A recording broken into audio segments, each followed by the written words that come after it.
Sense of how tonight's town hall with the former president played with some of New Hampshire's Republican and undeclared voters who were in the audience. Want to go to CNN's Gary Tuckman, who's with a group of them now. Gary?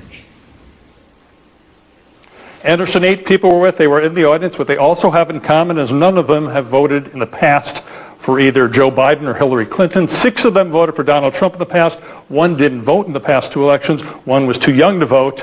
But that's what they have in common, that most of them are Trump supporters. What I want to ask you first of all is, do you think, show of hands, anybody think Donald Trump looks better after this town hall? Any of you think he looks worse? Any of you think the same thing about him as you did when you walked in? So all of you feel that way. First thing I want to ask you about, Donald Trump, we have to be blunt about it, is not a truth teller. That's the way he's always been when he was a businessman, when he's been a politician. He has lied about the 2020 election, stuffed ballot boxes, it's all made up. He's lost dozens of court cases. Does it bother you that he keeps talking about 2020 and not 2024? I'll ask you first. This is Jonathan Leslie. He's 40, Republican, voted for Trump twice. How do you feel about those lies? So I feel like part of it's also the media narrative, as you guys asked him the first question at the town hall about the 2020 election, rather than current stuff. So don't you think he could say it's time for me to start talking about 2024 and not lies that aren't true?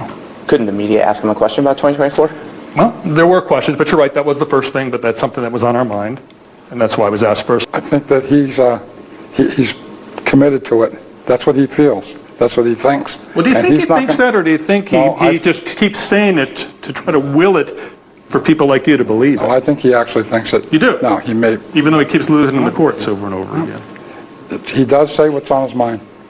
Okay. Do you think so? That it was a rigged election? I'll abstain. You'll abstain? Okay. All right, the next person on our list, 64-year-old, and you don't mind me saying your age, Cindy Oning, do you? Not at all. Okay, we were joking about that For at least before. 1 more month. Yeah, she's a Republican. She didn't vote in the past 2 presidential elections. How come you didn't vote, A, and B, what do you feel about the continuation of these lies about 2020? You know, I don't know what's a lie anymore, but I think there needs to be a new narrative. And what's the new narrative? Current situations that are, involving all of us. Current situations. But when you say you don't know what's a lie is a lie. I mean, all these courts have said that there's one of the stuffed ballot things he's talking about was in Fulton County, Georgia. No stuffed ballots. I was there. I was watching with my own eyes. I mean, none of it's true. And I think a lot of people think he tries to will it to be true. Would you agree with that? Yes. Okay.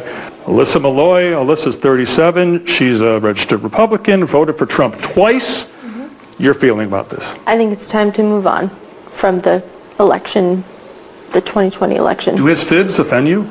I think he truly believes it. You do too? I think that's what he truly believes. I think a lot of his supporters believe it. Not all of them, but there are a lot of people who do believe it, and he tries to, go along with that, and I would agree that he wills it to be true. Let me ask 22-year-old Cooper Walsh, who is also undeclared but voted for Trump in 2020. Do you think Trump believes that stuff? I definitely do think he believes it. I think he's very passionate about it, or else he probably wouldn't still be talking about it. But I think that it's time for him to move on. He needs to talk about what he's going to accomplish in 2024. And I also think the media shouldn't have focused on the huge segment on the 2020 issue. We already know what he thinks about it. I think we should be talking about more of the other issues that the questions had in the audience. Well, would it be helpful, Karen Olson, who's 56, she's undeclared, not registered Republican or Democrat, but voted for Trump twice. Wouldn't it be good if he would just say, I'm ready to move on. It's 2024. I'm going to stop lying. I'm going to be honest about it and move on. Wouldn't that be helpful? And then the news media wouldn't ask him about it if he would acknowledge it. I'd like him to move on. I would like him to stop talking about it, but it is his opinion. So you have to attach that caveat, lie all the time. It just keeps it going. So it's his opinion, and he has a right to have it. All right, just yesterday, a 9-member jury found Donald Trump liable for sexual abuse. And he's continuing to mock Jean Carroll, this woman who was sexually abused, according to this jury. He also says that that was rigged. This not only is a jury of his peers, he's a New Yorker. He may live in Mar-a-Lago right now, that mansion in Palm Beach, Florida, but he was born and raised in Queens, New York, wanted to make it big with his father in Manhattan, did. He's a New Yorker. This was truly a jury of his peers. How does it make you feel that he's still making fun of this woman? I didn't really care. Why didn't you care? I don't know enough about the case. Women can be victims of abuse. Women can also make up stories. I mean, we see it all the time. So I don't know. All of these situations where people are coming out 20, 30 years later, I don't listen to it. One more question for you, Mike Pence. He said regarding January 6th that he doesn't think Pence was in danger. He doesn't feel the need to apologize to him. Does that offend any of you? That he's not willing to tell Mike Pence, I'm sorry, you could have been hanged. Anyone offended by that? Sure. Oh, you are. And the final question, any of you ready to say you're ready to vote for Donald Trump in 2024? I am. You are? Sure. One person. The rest of you not ready to say that yet. Thank you all for joining us. We very much appreciate your time in this very important political state of New Hampshire.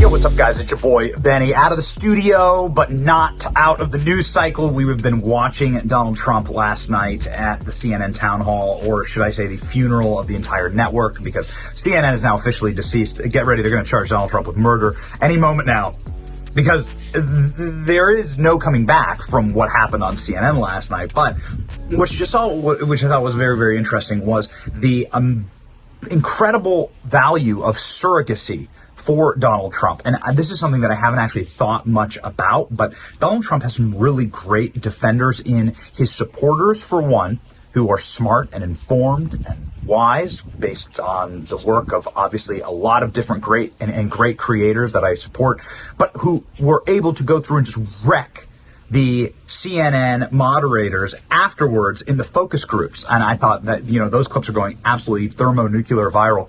And then Byron Donalds on CNN also coming over the top and just wrecking CNN with facts and spitting real bars about how the president performed, and also some of the incredible rigging in the questioning and in the way that the debate went forward. This was supposed to be a town hall, not a debate between Donald Trump and a CNN personality. I thought that was a great point. And also, obviously, the one that's going absolutely viral is the CNN focus group guy being like, why did Donald Trump want to talk about January 6th and the 2020 election? And they're like, because you asked him questions about it.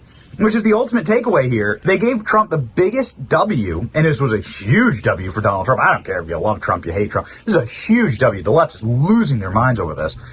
They gave Trump the biggest W because they asked him questions that only libs wanted to hear the answer to, which are easy to knock down because conservatives hate these questions about January 6th, the obsession with 2020 election. I mean, it's really libs who are obsessed with that stuff. Conservatives want to talk about inflation, gas prices, and open borders. The war in Ukraine answer was like, choice.